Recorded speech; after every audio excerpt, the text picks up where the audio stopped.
Right, Angus, thanks for joining us again. Yeah, thanks for having me back, Rob.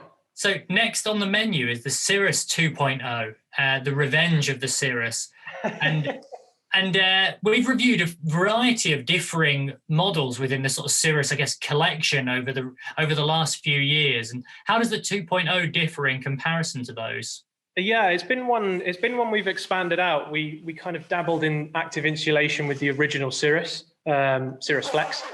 And then last winter introduced the Cirrus Jacket, which sits much closer to the Microlite Alpine, but a synthetic version. So fully micro baffle synthetic insulation, very similar styling, very similar cut, very similar feature set. We're actually, for the Cirrus Alpine 2.0, the biggest change is one, hopefully, you won't notice.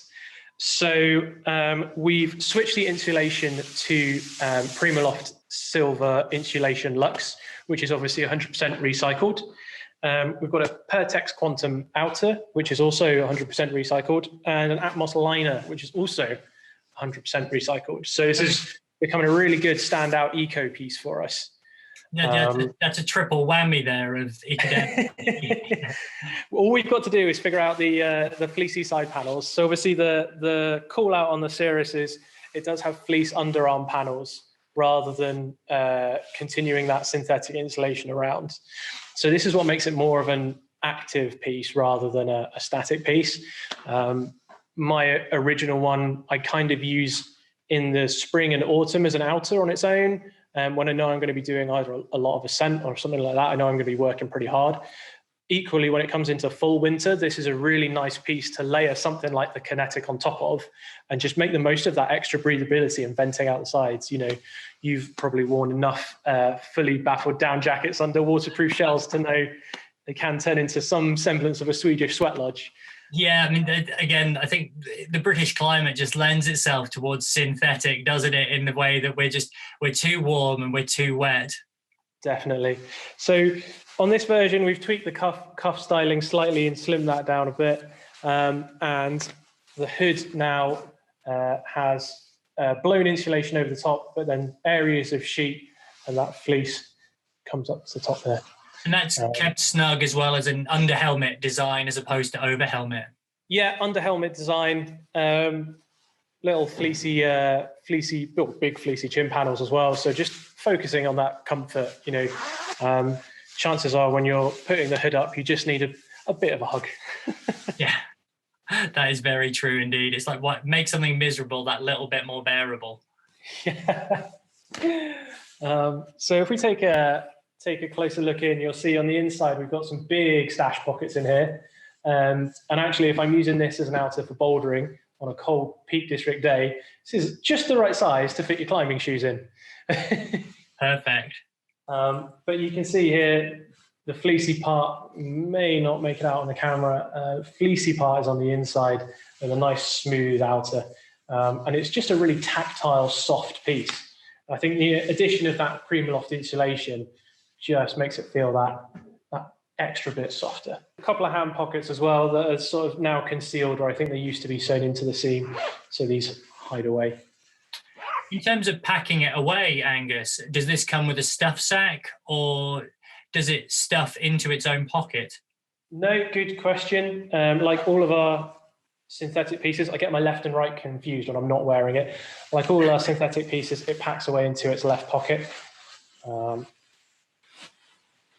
And like the old version, something that we kept onto it was the belay loop. Sorry, not the belay loop, just this gear loop attachment point. So you can clip it to your harness when you go for a climb. Yeah, to any users out there, don't worry, it's not rated for belaying. It is useful to clip. I have clipped these sorts of items to belays to keep them safe.